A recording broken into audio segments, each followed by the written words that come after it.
where I started out saying, yeah, I don't care. I'm just looking for Miku. I'm just playing for fun. Now I have like a horde of 90 fucking waifus, and I have a shitload of top tier waifus, and I'm just like collecting everything.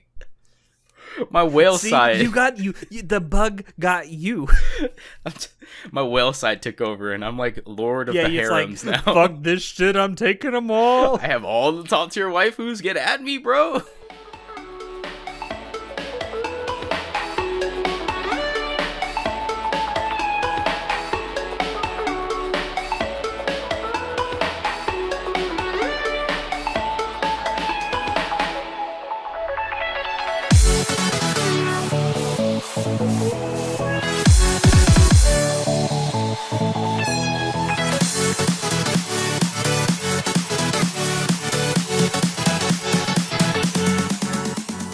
Hello everyone and welcome to Anime Club After Dark, the podcast that delves into all things anime, manga, and otaku culture related. I'm your host Alex, but you can call me Senpai, and joining me tonight I have our czar of source material, John. Country roads, take me home. We were singing that together before we started. Oh man. All right, so before we actually get into what we're going to be talking about tonight, I have something I just wanted to bring up. It's not a happy story, and it may actually change. There are some details about it may change by the time this episode goes out, but I did want to bring it up now because it is still an evolving story. So this article is from August 8th. On Anime News Network, and I'll probably put a link to it in the description below. But NHK was reporting that the story creator of the Act Age manga, Tatsuya Matsuki, had been arrested on, this is the quote from the article, suspicion of committing an indecent act with a female middle school student.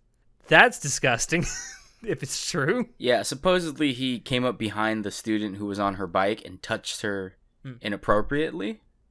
And it's terrible to say this because this is actually a serious story, but when I read that, you know what I thought of? What? Remember that scene in Monogatari where Araragi gropes Hachikuji from behind? Yeah. It's exactly what I thought of. He starts licking her sides and throwing her up and down. Yeah. God, it's terrible though. Like, and you and I were kind of talking about this on our Discord server. This is like the third or fourth time that someone in like the manga or anime industry has been caught doing something like this within the last couple of years.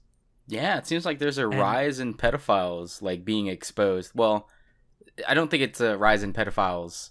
It's just there's more pedophiles being exposed as of late. Yeah.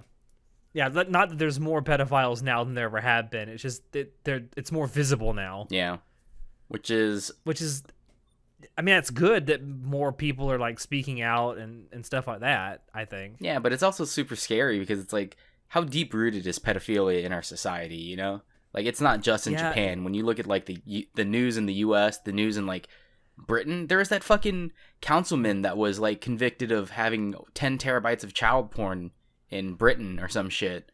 It was like a couple weeks ago. It's like an unseemly amount of child. I don't remember if it was 10 terabytes, but it was a lot. It was a lot of fucking child porn, and he only got like what 6 years for it or some shit. And I was like, God damn, Britain. It's less than 10, I believe. Yeah. And then of course I'm convinced at this point that like half of Hollywood is made of pedophiles. Oh, 100%, man. Like when you see at least half, when you see these like storyboards from Hollywood, all these shows and stuff that have like, sure, we have adult people playing these teenagers and stuff, but they're doing some nasty shit, man. It's like, yeah, you know, middle-aged men are the ones who write these storyboards, right? Like this is fucking gross.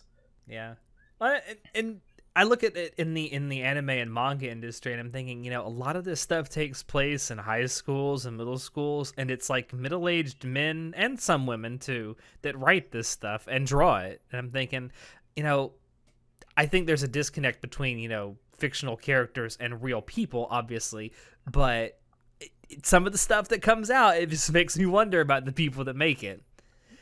Now, I haven't read Act Age. I don't know. I've never read it, and it doesn't have an anime adaptation as of now. But I did kind of thumb through the manga, at least what I could find, and the art does actually look really good, which is a shame if this ends up fucking up this manga, because I don't know if the story's any good, but it looks pretty. I guess. I don't know, man. It's crazy because I don't want to think that like 1 out of every 15 people out there is a pedophile, but it's sure starting to seem like it. Yeah. It's crazy. But as I said, this is kind of a story that just came out very recently, and by the time this comes out, 3 or 4 new details might have come out, which is why I'm going to leave the link to the actual article, which has been updated a couple of times now, in the description if you guys want to go read it for yourself. But John, let's actually talk about what we want to talk about tonight, which may actually be an equally depressing story. Gambling addiction. Talk about gacha games. Gambling addiction is not a depressing story. All right. First of all, how dare you? Story. How dare you? Gambling. There's nothing. You are a grown. If you are over the age of 18, you are okay. You make your own money. It's okay to toss it all away. Fuck it, dude. Who cares? 18? You mean 21? Oh, you can't. Is that what the age is in Florida? You can't gamble at 18? Well, in Las Vegas it is. Oh, well, in my state, you can gamble when you're 18, so who cares? Oh. But yeah, I want to talk about gacha games and kind of more specifically gacha addiction, but I think to do that, we kind of have to talk about, what is a gacha game, and because, some people that listen to this may have an inkling of what gacha games are, but they never may have played them at length, kind of like myself. But John, I know you in the past have played many gacha games. Yes, I have been known to whale occasionally in a lot of video games. Like I played Honkai Impact, I played Gun Girls 2, I whaled a lot in. Line Zeta I whaled in. Freaking Ayakashi Ghost Guild back in the day. And then there's also mobile, and it's not just mobile games that have these type of elements. Like there's also like regular fucking AAA title video games that have these type of elements too. And I'm just, it's weird because it seems so stupid to waste your money on things that don't matter. But when you get addicted to a gacha game, because it's like you have 2 choices. You can spend an obscene amount of time trying to get stuff, or you can just spend like $5 to $20 right away to get the thing that'd take you a month to get if you just played like normal. And gacha refers to, like, it's really hard to put it in an umbrella term. Like, we think gacha means like, it's derived from gachapon, those little games that you could put quarters in and have a chance to get some toys out of. That's obviously where they got the idea from. But I don't think necessarily a gacha game is linked to just having a gacha style, like roll for characters or roll for gear. But primarily when people do say gacha game, they do mean things like that. And yeah, it's addicting, man. Like, because I mean, it's worth mentioning, like, gacha obviously does come, the term itself does come from gachapon, and as big as gacha games are, gachapon is pretty big in Japan as well. There's entire, like, gachapon, I hate to use the term, but arcades. Yeah. Just buildings with tons of these, like, coin operated, where you just get this bullshit. Like, that's all it is bullshit. Yeah, it's a fun little game. Like, a lot of kids play it, like in Japan and even in the US. Hell, I can guarantee you right now, if you go to your grocery store, I can guarantee you there's a freaking gachapon somewhere in your grocery store. Yeah. I mean, it's not really called that here in the States where I live or you live, but I mean, that's what it is. It's the same concept. Yeah, I called them coin rollers when I was younger. I'm not sure if that's what other people call it or not, but coin rollers. We call it, well, in the South where I live, I don't know if it's like prevalent, but we called them coin toys because they were usually like little toys that you'd get. Yeah. But I didn't realize how, I mean, I know what gachapon was, but I didn't know how big it was until I'd watched Steins Gate, because that's like one of the inciting incidents at the very beginning of the anime. Is one of the characters goes to like one of these gacha parlors and gets the metal upa, which becomes a big plot point later. But I didn't realize how big it was until I watched that, and I kind of did some research. Like, wow, there's like, people love this shit. Well, I don't know if in Japan gacha is really super big, because if you think about it, all the stuff is just tiny toys and they're for a small amount of money. I can't imagine the profits would be insane. But it's just that the fact that people will occasionally spend money on them, they'll always be making money. You just leave it there and you just let time do its thing, you know? Yeah. But yeah.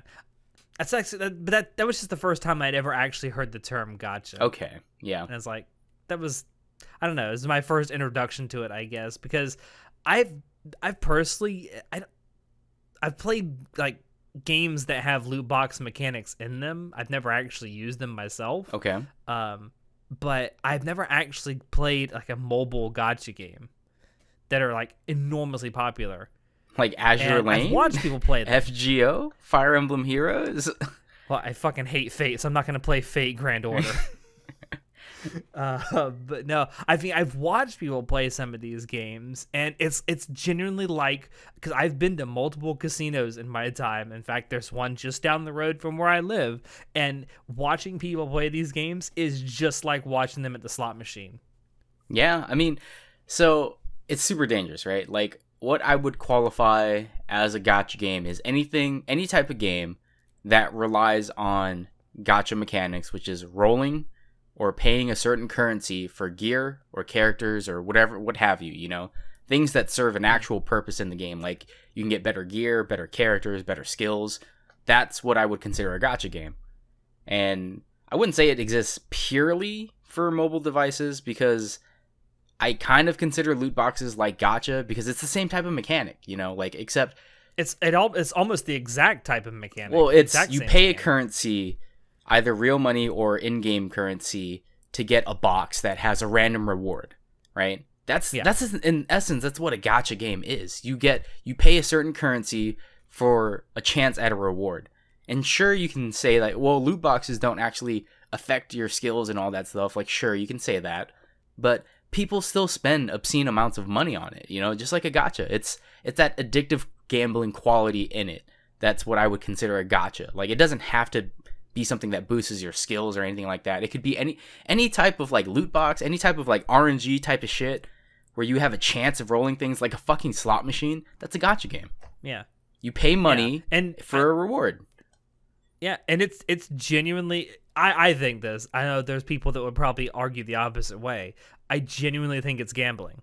When you're using real world money. Now, if you're just using in-game currency that you earn, I mean, yeah, you can still say it's gambling, but you're not actually losing anything of value. Well, the EU... Of real-world value. The EU recently just decided that loot boxes are gambling, and they banned them from games. Like, you can't gamble in the EU anymore with loot boxes. No, I don't think they necessarily banned them from games. It's like, I think the ruling said that if the game has them, they have to have whatever the European equivalent of an AO rating is. Yeah, I don't understand. Which is a death knell for a game that comes out because they can't be sold in retail stores. Ooh. Yeah, I didn't. It's the same thing in the United States. If a game gets an AO rating, it can't be sold in like brick and mortar retail stores. And I don't think that outfits like Amazon will carry them either. Huh.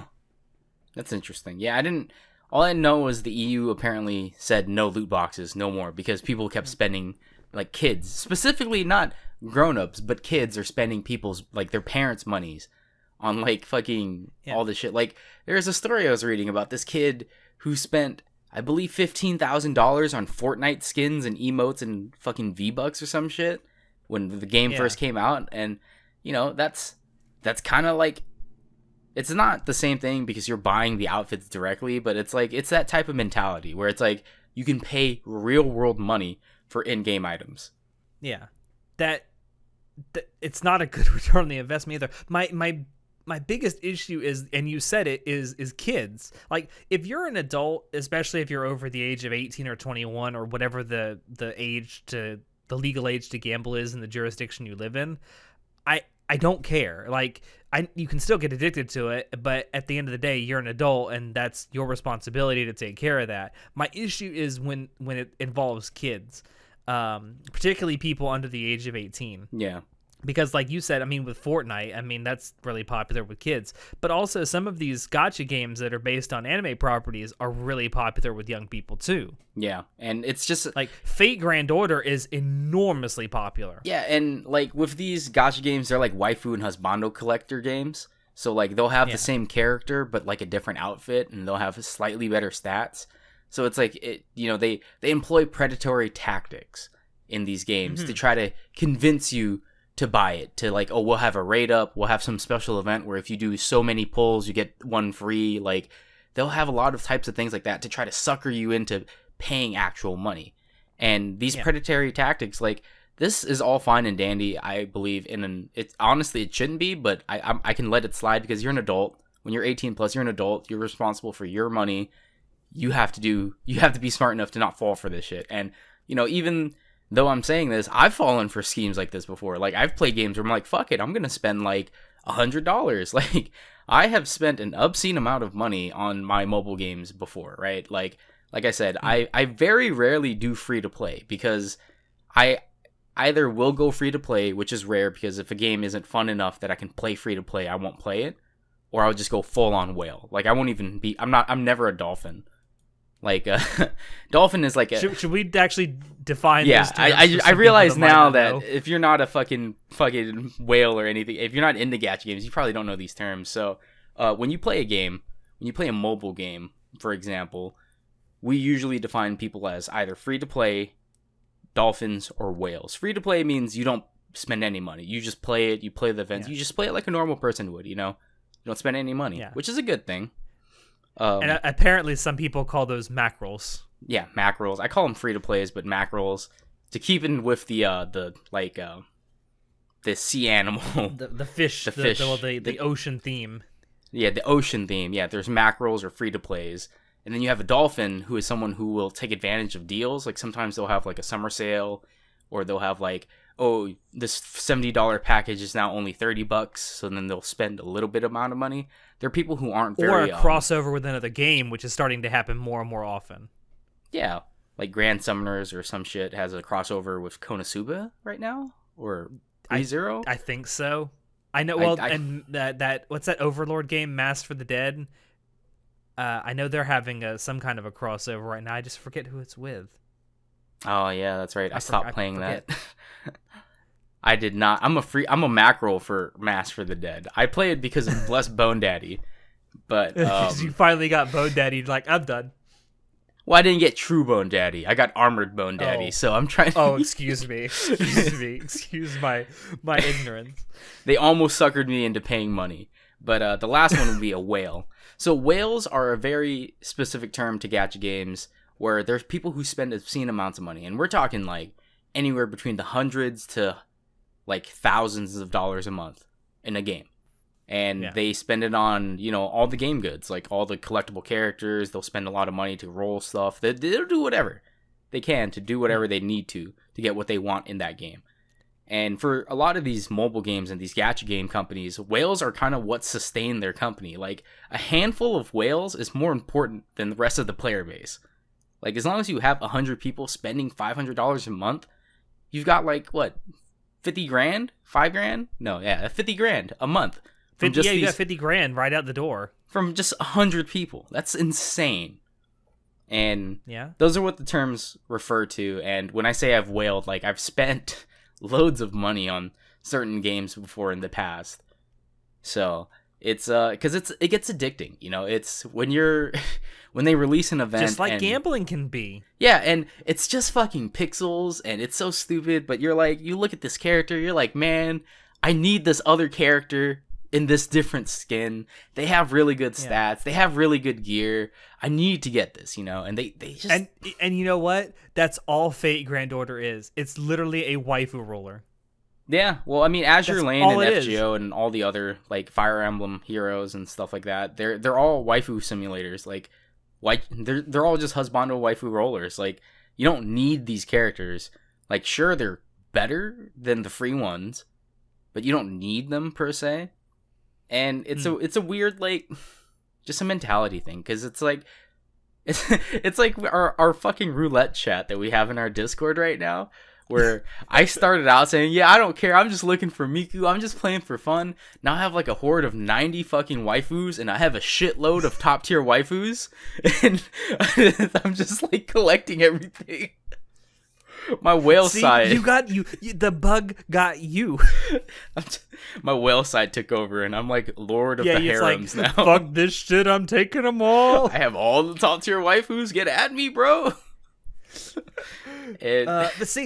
But it's so easy to get caught up in that because you start out thinking, oh, I'll take this. What's $1 here? What's $1 here? And then suddenly you turn around and you spent $1,000. Yeah, and it's super tough because these games are very predatory. Like, I recently, the last gacha game I played was Master of the Dead, and I was free to play, and they had the summer event right after the Bride event. They had an event where you could get Papa Bones, and I was like, yo, I want Momonga. Like, I am playing, and I played the game for free, and they gave me just enough points that I could roll 3 times. They're called praise. So one try is like a roll, 10 tries in a row is a pray, and you get an extra 1. So that's an incentive to spend more, right, of your points. But the game gave me just enough that I got 3 out of the 5 required before I could get a guaranteed drop for the super, like, we call them SR, like super rare, and SSR, super secret rare. And then, like, I don't know other games that might have ultra super secret rare, like USSRs, but whatever. Whoa, what? USSR? Yeah, there's like the super rare. So they'll have rarity in the games too, right? Like, you can get it. Sounds like communist propaganda to me, but okay. No. So to explain gacha games, they also have rarity. So not only is there different characters and different outfits and different weapons and different skills that you have to pay money for or to roll with the in-game currency, and you can buy in-game currency with real money, they also have rarity. So you could get the character that you want, but they could be a low rarity. And you're like, oh, well, fuck that. I want the high rarity one. There's so many ways they sucker you into fucking paying money, right? And in Master of the Dead... And a lot of it's so arbitrary, too. Yeah, and it makes zero sense. The rarity is just so arbitrary for some... Especially with a game like Azure Lane. Like, I don't understand who determines the rarity of some of these characters. Well, it's just the fact that it's hard to get them, so they're super secret rare, dude. Like, what the hell? So in Mass for the Dead, I rolled... They gave me just enough to get, like, almost to the point where I could maybe get Papa Bones guaranteed, but I didn't have enough. And I didn't have enough saved from past, like, games until the event ended. So I was super tempted to drop, like, $70 so I could roll for Papa Bones. But I didn't do it because I was like, no, I'm not a whale anymore. I'm done with that. No more spending thousands. I'm glad you chose the better part of valor. Well, like, I used to spend thousands of dollars, like, playing games, playing mobile games for no reason.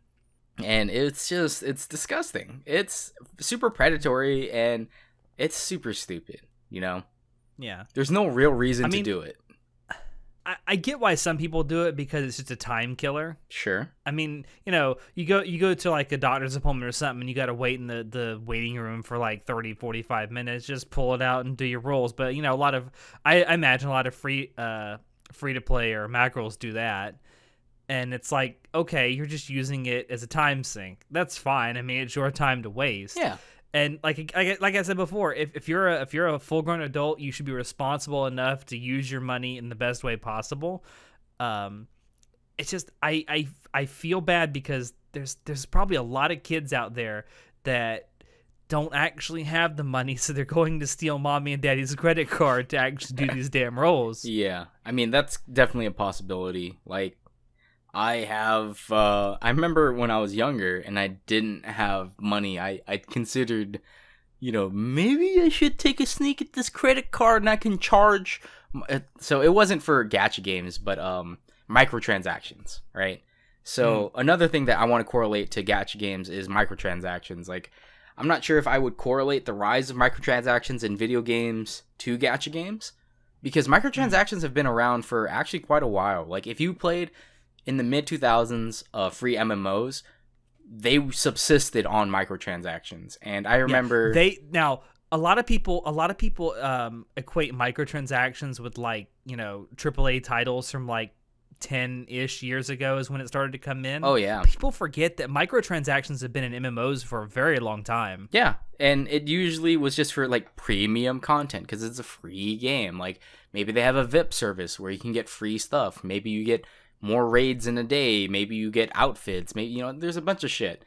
And I remember when I was younger, like middle school, early high school, when I didn't have a job and I wasn't having any money, but I was playing like MapleStory and I wanted NX items, microtransaction items. And I considered, I was like, maybe I should steal a credit card from my mom and charge some NX. Like, I remember one time, I hope my dad doesn't listen. Boys and girls, don't steal credit cards from your parents. Boys and girls, don't steal money. Don't be a scumbag like me. I hope my dad never listens to this episode, because I remember you could pay for NX with your phone. They would charge your phone company an extra like $35, and you can get like 35,000 NX for MapleStory or for a Nexon game. Yeah, because that was before like smartphones. And yeah, shit. This is before, like, this is at the advent of smartphones, right? Like the first iPhone or the before second. People realized they could do all these amazing things. So for months, for like I think 3 months straight, I was charging an extra 35 to our phone bill because my dad didn't understand where this charge was coming from, and I could get away with it. So I'm sorry, Dad, I stole some money from you. I made you pay for my gambling addiction. Wow. I know. But yeah, the first of many addictions. Yeah, it only got worse from there. Microtransactions were the least of my worries. But yeah, like after the mid 2000s, like suddenly all these games started coming out with microtransactions. Like I remember when we first got the new generation, like Xbox One and PS4, like there was that, like Dead Space 3, they had microtransactions in that game. And I love Dead Space 1 and 2. They're my favorite games in the world. I hated Dead Space 3. It was really stupid. RIP Visceral. But they had, how do you have a fucking single player game that has microtransactions, dude? How the fuck? Like No. Not microtransactions and not loot boxes. Surprise mechanics. Like that's what EA calls them. They're surprise mechanics. Yeah, we're not going to get into the whole EA Star Wars debacle that started the whole loot box thing, like crusade in a couple, like was it like 2 years ago now? 2-3 years ago? Roughly 2 years ago. Yeah, if it's not 2 years ago, it's getting close. Yeah, but like or rather, in the early 2010s. I just remember hold on. I had to say this. The best part about that was because this happened in Congress. These old fuckers in Congress didn't know what video games were barely. Yeah. And it's like they were trying to, these people were trying to explain to them what like loot boxes and microtransactions were. It's like they were talking to space aliens. Well, that's a whole different issue of why Congress should have terms of limits, but whatever. Limits of terms. Yeah. But yeah, circa the mid 2010s, like a bunch of video game companies decided, hey, we're just going to add a bunch of microtransactions in our games. Like we'll have resource boosters, we'll have like AFK farmers, we'll have a bunch of stupid shit. And it was just super gross. Like I remember Call of Duty, I believe it was Call of Duty Ghosts? I believe that was the game where you could play the game like normal and unlock the points, or you could pay money to unlock the points so you could get all your gear. And I was like, what the fuck, dude? Like, what timeline are we living in where AAA titles that you pay $60 fucking for, and sometimes even more because they always offer the digital deluxe packages and the legendary packages and super deluxe packages, and like the super high, like we already were facing a problem with games coming out with DLCs, right? And we're paying for DLCs that already should have been just part of the game, but we're paying an extra $20 for that, and we're like whatever. But now we're not only are we paying $20 for DLC, we're paying fucking more money for just access to play the game better. Like what the fuck? Yeah, it's kind of shitty, honestly, and you're right. You can almost, I don't know if they're directly correlated, but you can almost correlate the rise of mobile gacha games with the rise of microtransactions in like AAA video games, especially in the West. Well, you can definitely see that there's a pattern. Like video game companies realize people are willing to pay small amounts of money for convenience, right? Yeah. It's a and they're willing to pay small amounts of money multiple times. Yeah, which will lead to, like, again, first it's $1, next thing it's $5, next thing it's $35, next thing you're fucking $500 in the hole to this game for no reason. And the next thing you know, you're taking out a loan. there are people see, putting out a third mortgage on your house. You're joking about that, but I was reading a story about a guy who did take out a second mortgage on his house and took loans out to play FGO. Like, because he wanted to... See, that's where you got to look at yourself in the mirror and think, maybe I do have a problem. Well, yeah, because, you know, this brings me to my final point. Like, are all mobile games, gacha games, and microtransaction games, whatever, are they all predatory in nature? And being... Yes.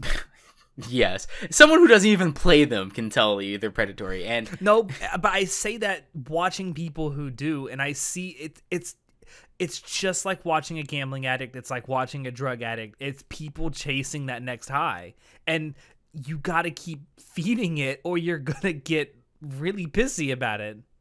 Yeah, and I wouldn't say all games are predatory in nature. Like, there were a couple gacha games that I play that were really good. Like, they gave you enough to let you go through the story. They didn't require you to have, like, to have good roles or good characters. You didn't have to pay money to get to the end game. It's very rare, but there are games that you can play that will let you get to the end game content without having to pay anything. And then at that point, it's like, well, here at the end game content, you can play for 2.5 months, or you could just pay a couple dollars, you know, and then now it's your choice. Yeah. I wouldn't say all of them are predatory in nature, but a vast majority of them are. Like, they... Yeah, I would say, I would honestly say any gacha game, especially any mobile gacha game out there that is free to play and has the, you know, the actual gacha mechanic that you have to pay real money for is inherently predatory in nature, because that is designed to draw children in because it's free to play. I don't know if I would say it's designed to draw children in. Like, I think these game developers are developing games because first of all, they want to make money, right? Like, why does anyone do anything? Well, yeah. They want to make money. To make money. So I think they're developing it because they like the game, they want to make money off of it, and they're designing it for people who are willing to give them money. Like, they're not... I don't want to say that they are all trying to be predatory and they're just trying to take our money, but if we're being honest, probably. They're all just trying to take our money, dude. I don't think they're necessarily targeting children, though. Like, free-to-play games are meant to target people who don't want to play, but who might give them money. And also to attract new customers, new whales, who spend loads of money on their game anyway. And we should give them a reason to keep playing our game. Like, that's why whales exist. Like, a whale will account for 70 to 90%. These are just numbers I made up.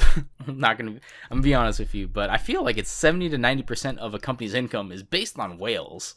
Like, I don't think it's based on anything else. I've read some articles. That say that at least half of the revenue from gacha games comes from whales. Yeah, and that's honestly not surprising, because as a whale myself, and I was a small whale compared to all these other whales that I know that I was in clans and guilds with, who literally are spending $2,000 a month. Like, holy shit, dude. Can you imagine that? You weren't the blue whale of gacha games. Yeah, I wasn't the blue whale. I was a tiny little orca or some shit. You know, a killer whale. A little tiny killer whale. Just graduated from a dolphin comparatively to these fucking blue whales and blue whales. It's insane, man. Gacha games, man. It is. I don't know. My biggest thing is, like, there are some gacha games that feel like they're designed to draw in people who aren't necessarily of gambling age, but yet they still have those same gambling mechanics in them. Honestly, and I think that's a problem. I can't say that, because when I play gacha games, like, it doesn't seem like it's meant to attract kids. Not like a game like Fortnite. Fortnite, with its cartoony textures and all that stuff, seems like it's made to draw in kids, right? Yeah. But when I play gacha games, sure, like these top current gacha games, it doesn't feel like they're just meant to draw in kids. They're meant to sucker in people who are fans of these franchises, right? Or people who can become fans of the franchises. Like in Honkai Impact, like, that's not meant to draw in kids at all. Like, it's pretty anime gross, right? And Well, I mean, same thing with Azure Lane. I mean, those are very scantily clad. Yeah. Anime girls. So I don't think it's meant to draw in kids necessarily. It's just meant to draw in a certain demographic of weeb that is maybe willing to spend money. Probably has more money than social ability. Well, it's not that weebs have a ton of money. It's that these people are willing to make sacrifices. I don't know, man. I've been watching some Project Melody streams, and some weebs got a lot of money. No, like that guy in FGO who literally mortgaged his house and took out loans to play FGO. Like, these are people who are willing to, like, live on top ramen and a couple cents a day and spend half their paycheck just, like, spending money on this hobby.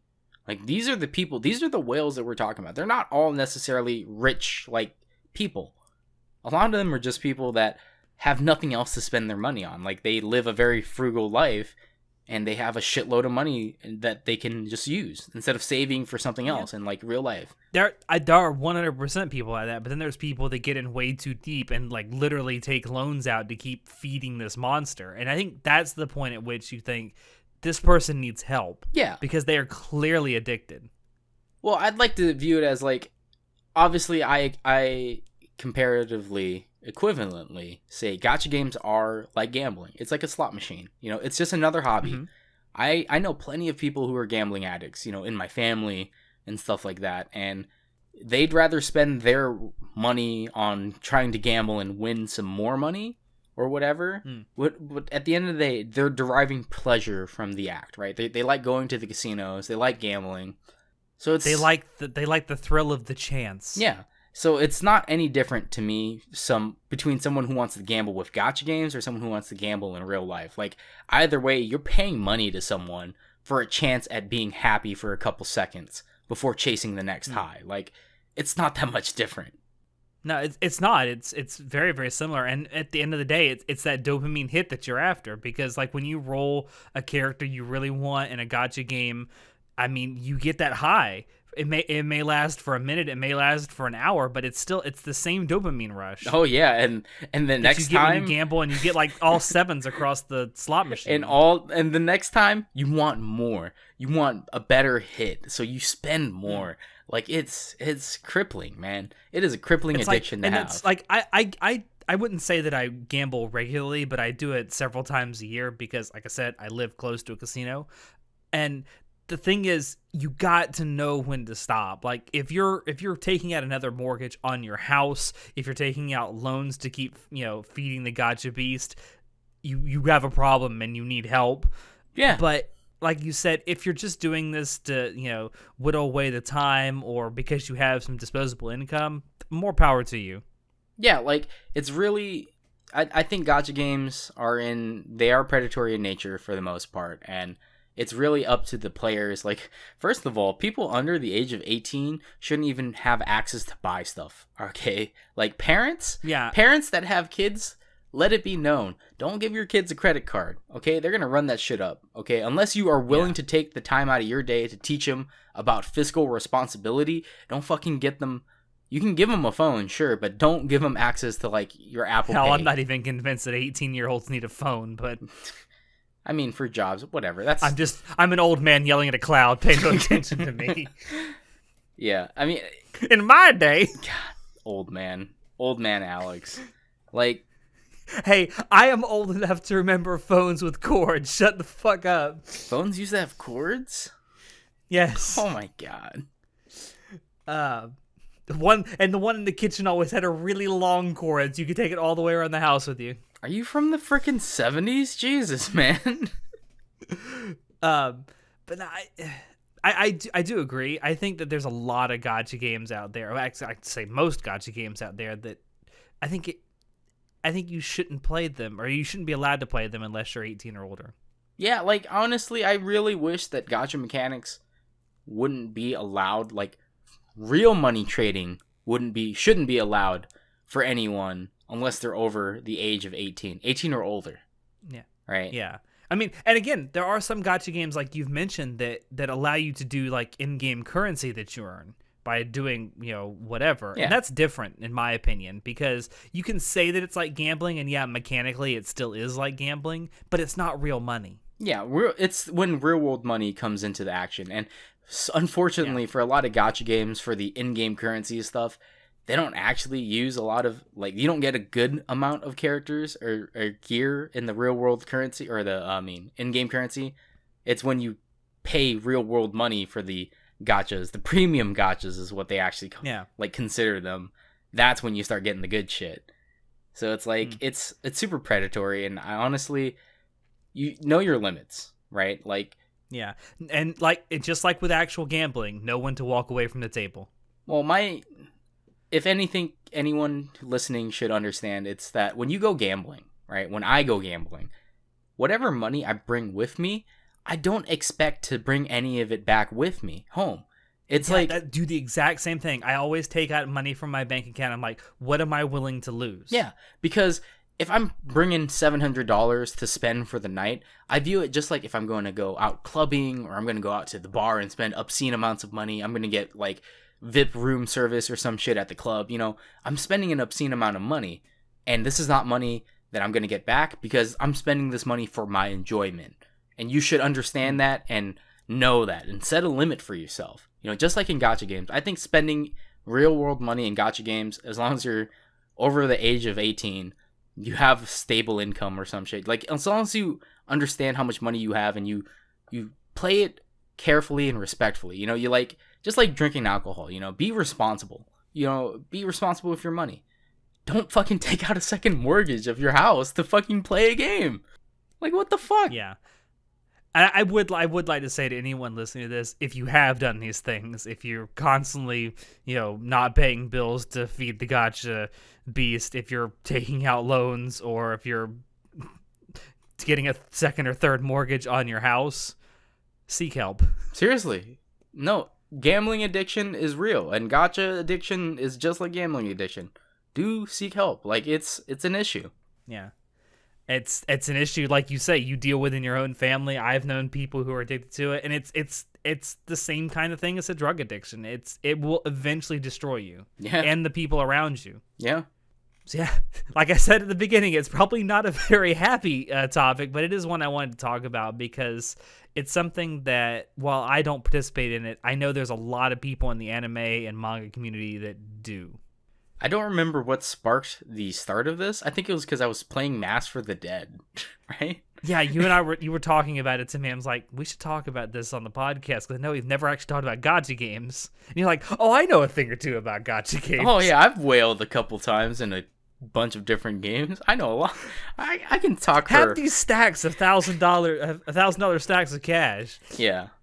Yeah, I mean that if anything is to be taken away from this, if you know someone who is actually addicted to gacha games, get help, because it will destroy them, and it will destroy the people around them. Yeah, man. Again, everything can be done in moderation, right? You can still enjoy gacha games in moderation, but you really need to know your limits, and if you're really spending half of your income on it, and you're fucking eating like shit, or you're not paying bills on time because of it, like that, it's a problem, man. It's a real problem. And really at that point, when you're spending that much money, just get like a 1-to-1 scale waifu figure. I don't know about that. That's a topic for next week. That's a great place to end this. Thank you out there for dropping in to listen to us. We hope you enjoyed it, because we always enjoy bringing this stuff to you. If you want to check out other episodes of the podcast, you can find us on Apple Podcasts, YouTube, BitChute, SoundCloud, and Spotify. If you want to keep up with what we're doing, you can join us on Discord, where we actually have a gacha game that John is addicted to, Facebook, Twitter, and our website. Shoot us an email if you have any questions, or if you have ideas for topics you'd like for us to talk about in the future. Links to all these things will be down below in the description. As always, I have been your host, Alex, and I will see you next time. Say goodnight, John. I am a gacha god!